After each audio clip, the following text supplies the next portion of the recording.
you're watching Surfaced Audio Book, the best place for best audio books in two languages, Hindi and English.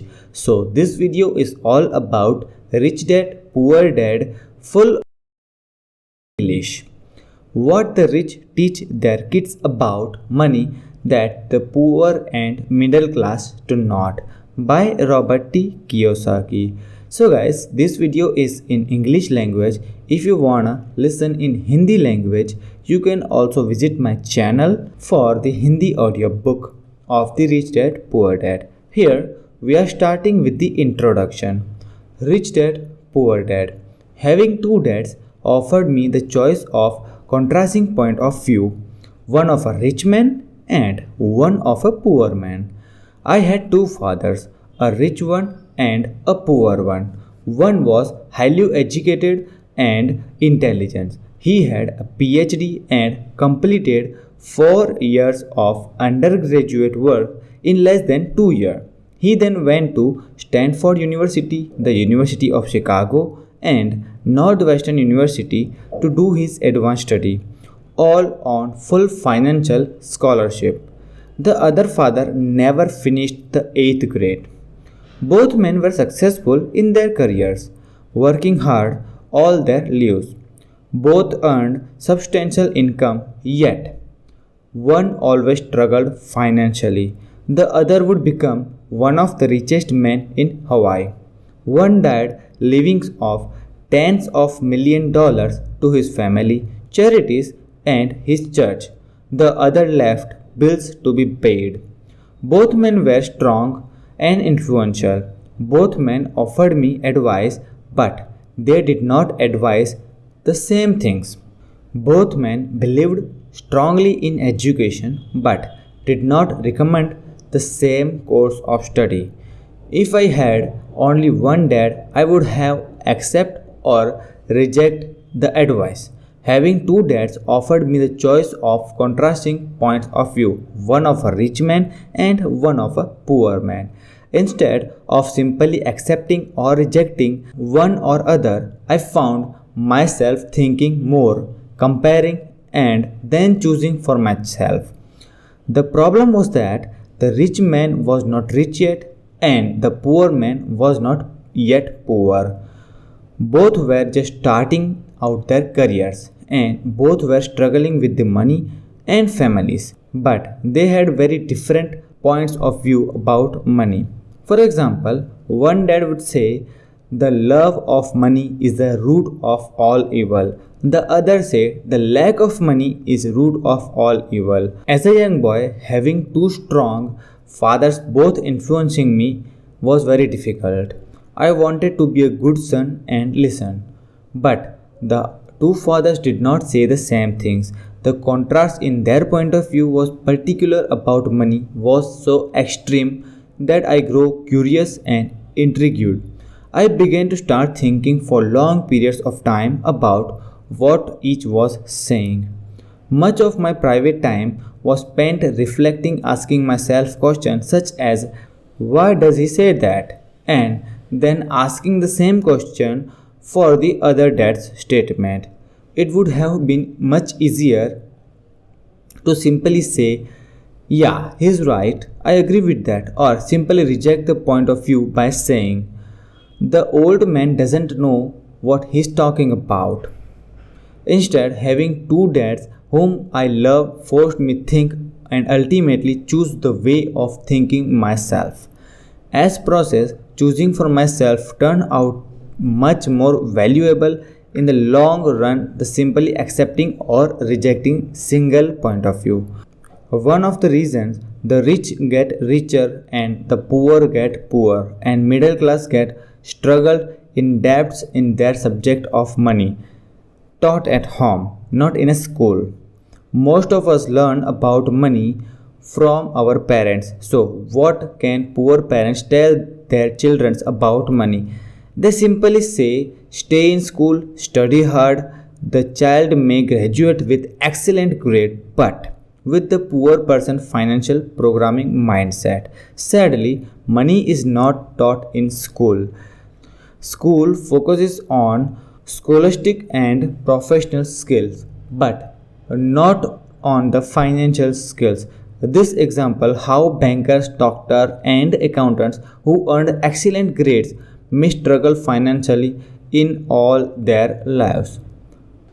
Our staggering national debt is due in large part to highly educated politicians and government officials making financial decisions with no or little training in the subject of money.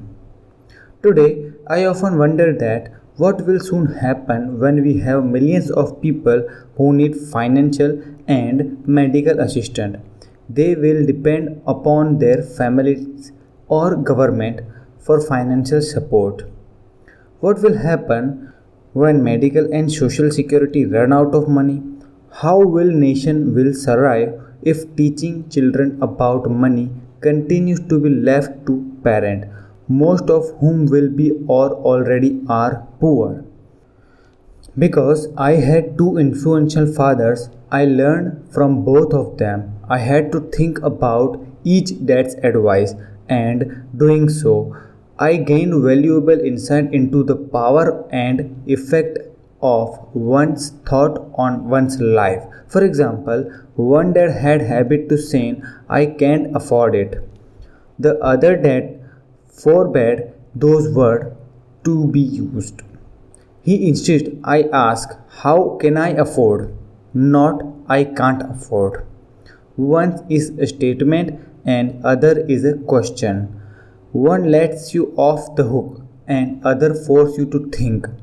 My soon to be rich dad would explain that by approximately saying that word "I can't afford," by that word your brain stops working.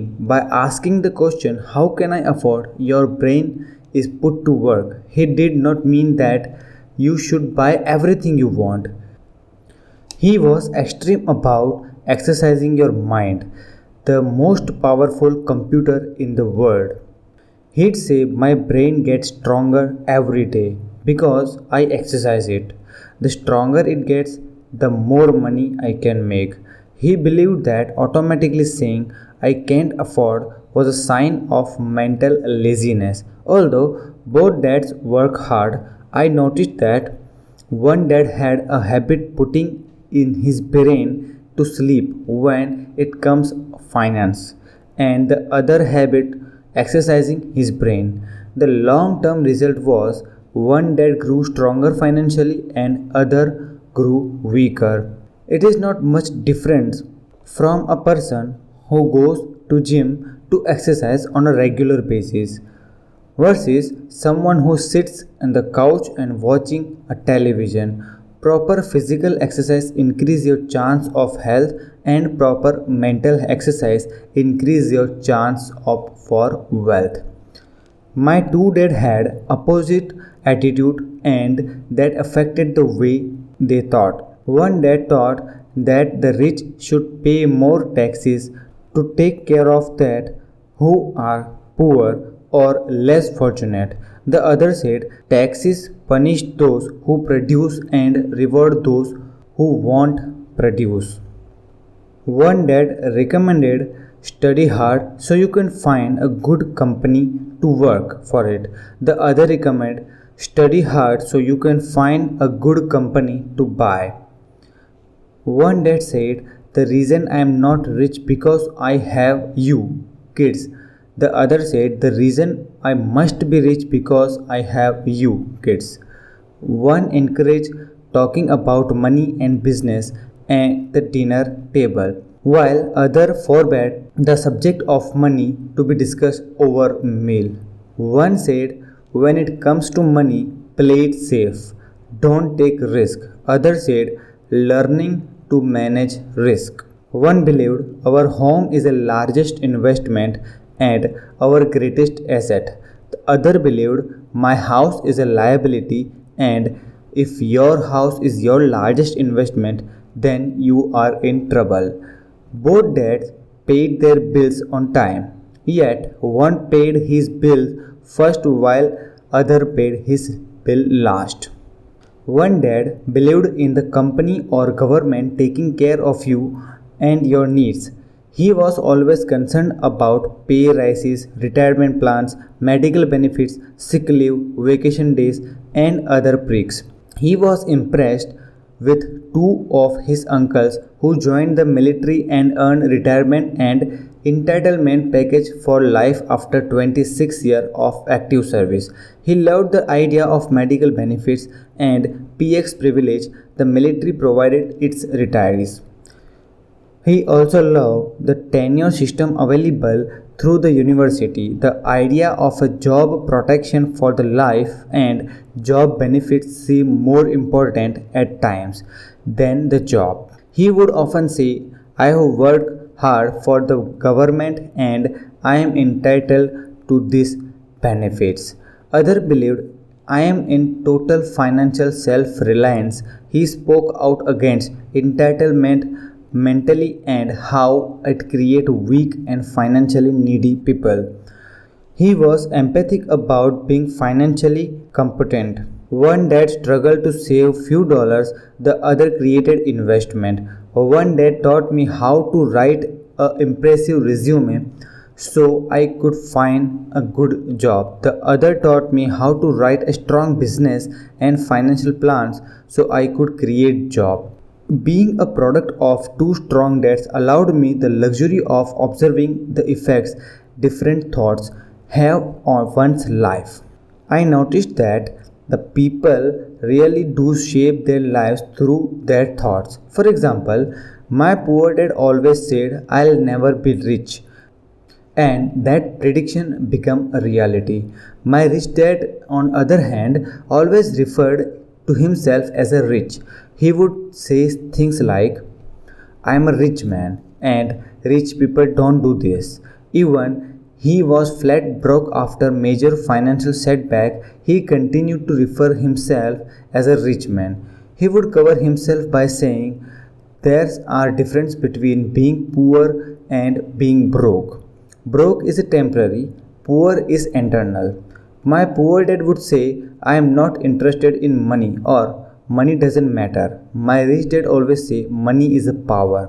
The power of our thoughts may never be measured or appreciated, but it became obvious to me as a young boy that it always was important to be aware of my thoughts and how I express myself. I noticed that my poor dad was poor, but not because of the amount of money he earned, which was significant, but because of his thought and actions.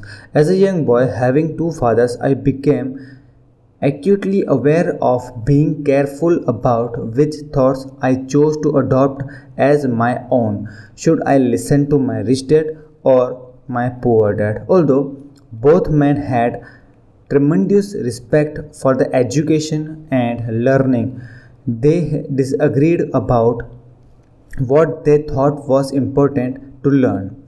One wanted to study hard, earn a degree, and get a job to earn money. He wanted to me study and become a professional, an attorney or an accountant, and to go to business schools for my MBA. The other encouraged to me study to be rich, to understand how money works, and to learn how to have it work for me. I don't work for money, were the words he would repeat over and over. Money works for me. At the age of 9, I decided to listen and learn from my rich dad about money. In doing so, I chose not to listen my poor dad even though he was one with all college degrees. A lesson from Robert Frost. Robert Frost is my favorite poet, although I love many of his poems. My favorite is The Road is Not Taken. I use its lesson almost daily. The road not taken. Two roads diverged in a yellow wood, and sorry I could not travel both and be one traveler. Long I stood and looked down one as far as I could to where it bent in the undergrowth, then took the other, as just as fair, and having perhaps the better claim, because it was grassy and wanted wear, though as for that the passing there had worn them really about the same. and both that morning equally lay in leaves no step had trodden black. Oh, I kept the first for another day. Yet knowing how way leads on to way, I doubted if I should ever come back. I shall be telling this with a sigh somewhere ages and ages hence. Two roads diverged in a wood, and I took the one less traveled by, and that has made all the difference. And that has made all the difference. Over the year, I have often reflected upon Robert Frost's poem, choosing not to listen. My highly educated dad's advice and attitude about money was a painful decision, but it was a decision that shaped the rest of my life. Once I made up my mind about whom to listen to, my education about money began.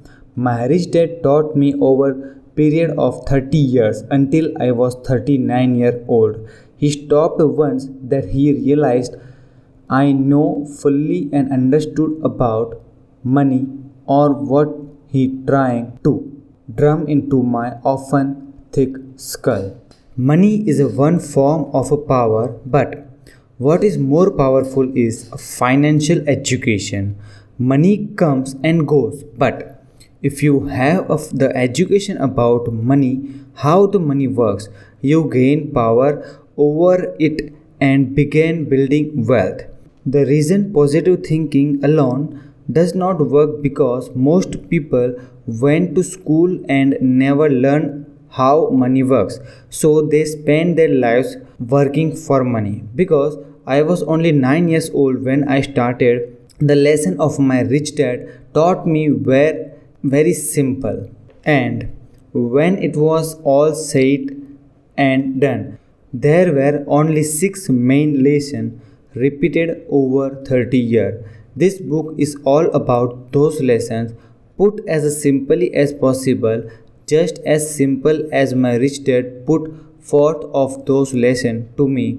The lessons are meant to not be answers but guide paths that will assist you and your children to grow wealthier no matter what happens in the world of increasing change of uncertainty. This is the end of part 1. For part 2, you can click the link in description and also you can click in the screen.